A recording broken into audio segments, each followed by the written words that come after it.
ಈಗ ಬೆಂಗಳೂರಿನ ಇತರ ಸುದ್ದಿಗಳನ್ನ ಫಟಾಫಟ್ ಅಂತ ನೋಡೋಣ ಜಸ್ಟ್ 5 ನಲ್ಲಿ.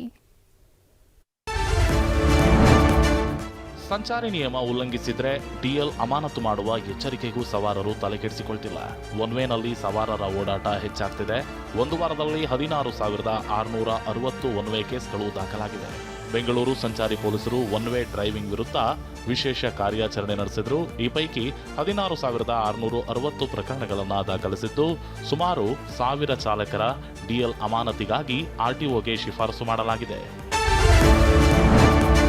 ಅಮೆರಿಕ ರಾಯಭಾರ ಕಚೇರಿ ಮೂಲಕ ದಾಖಲಾದ ಕೇಸ್ನಿಂದ ನಗರದಲ್ಲಿ ನಡೆದಿದ್ದ ಕಳ್ಳತನದ ಪ್ರಕರಣ ಬಯಲಾಗಿದೆ. ಜೀವನ್ ಭೀಮಾನಗರ ವ್ಯಾಪ್ತಿಯಲ್ಲಿನ ಟೆಕ್ಸಾಸ್ ಮೂಲದ ಮೇರಿಯಲ್ ಮೆರಾನೋ ಪೆಮ್ಮೋ ದಂಪತಿ ಮನೆಯಲ್ಲಿ ಜನವರಿ 21ರಂದು ವಜ್ರ ಚಿನ್ನಾಭರಣ ಹಾಗೂ 600 ಅಮೆರಿಕನ್ ಡಾಲರ್ ಖದೀಮ ಚಂದನ್ ಎಗರಿಸಿದ್ದ ರಾಯಭಾರ ಕಚೇರಿ ಮೂಲಕ ಕೇಸ್ ದಾಖಲಾಗಿದ್ದು, ಚಂದನ್ನನ್ನ ಪೊಲೀಸರು ಬಂಧಿಸಿದ್ದಾರೆ. ಇತ್ತ ಬಾಂಬೆ ಮಾರಾಟ ನೆಪದಲ್ಲಿ ಚಿನ್ನವನ್ನ ಎಗರಿಸುತ್ತಿದ್ದ ಐನಾತಿ ದಂಪತಿ ಲಾಕ್ ಆಗಿದ್ದಾರೆ. ಕೆಆರ್ಪುರಂನ ಪೊಲೀಸರು ಗಾಯತ್ರಿ ಮತ್ತು ಶ್ರೀಕಾಂತ್ನನ್ನ ಬಂಧಿಸಿ 60 ಲಕ್ಷ ಮೌಲ್ಯದ 398 ಗ್ರಾಂ ಚಿನ್ನಾಭರಣವನ್ನ ವಶಕ್ಕೆ ಪಡೆದಿದ್ದಾರೆ. ಅವಧಿ ಮುಗಿದಿದ್ದ ಆಹಾರ ಉತ್ಪನ್ನಗಳನ್ನ ಬಳಸಿ ಅಡುಗೆ ತಯಾರಿಸಿರೋ ಶಾಕಿಂಗ್ ವಿಚಾರ ಟಿವಿ9 ರಿಯಾಲಿಟಿ ಚೆಕ್ನಲ್ಲಿ ಬಯಲಾಗಿದೆ.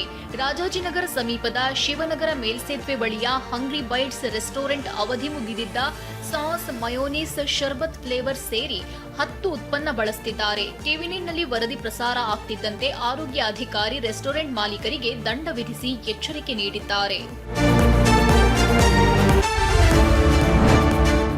ಬನ್ನೇರುಘಟ್ಟ ಸಮೀಪದ ಬೇಗಿಹಳ್ಳಿ ಸಾಯಿ ಸಮೃದ್ಧಿ ಬಡಾವಣೆಯಲ್ಲಿ ಒಂಟಿ ಸಲಗ ಬಿಂದಾಸಾಗಿ ಓಡಾಡಿದೆ. ಒಂಟಿ ಸಲಗ ಓಡಾಟದ ದೃಶ್ಯ ಸಿಸಿ ಕ್ಯಾಮೆರಾದಲ್ಲಿ ಸೆರೆಯಾಗಿದೆ. ಆಲ್ಟೋ ಕಾರಿನ ಮೇಲೂ ಆನೆ ದಾಳಿ ಮಾಡಿದ್ದು, ಬಡಾವಣೆ ಜನ ಬೆಚ್ಚಿ ಬಿದ್ದಿದ್ದಾರೆ. ಮುಂಜಾನೆ 4:10 ಸುಮಾರಿಗೆ ಒಂಟಿ ಸಲಗ ಹಾವಳಿ ಮಾಡಿದೆ.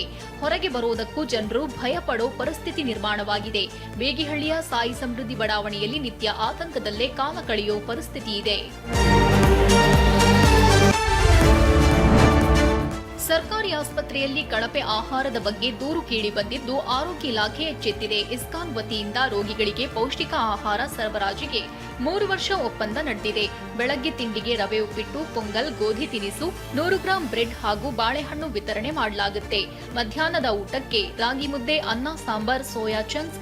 ಸಂಜೆ ಸರ್ಕಾರಿ ಆಸ್ಪತ್ರೆಗಳ ರೋಗಿಗಳಿಗೆ ಸ್ನಾಕ್ಸ್ಗೆ ಟೀ, ಬಿಸ್ಕತ್ ಹಾಗೂ ರಾತ್ರಿ ಊಟಕ್ಕೆ ಚಪಾತಿ, ತರಕಾರಿ ಪಲ್ಯ, ಅನ್ನ ಸಾಂಬಾರ್, ಕಾಳು ಪಲ್ಯ ನೀಡಲಾಗುತ್ತೆ.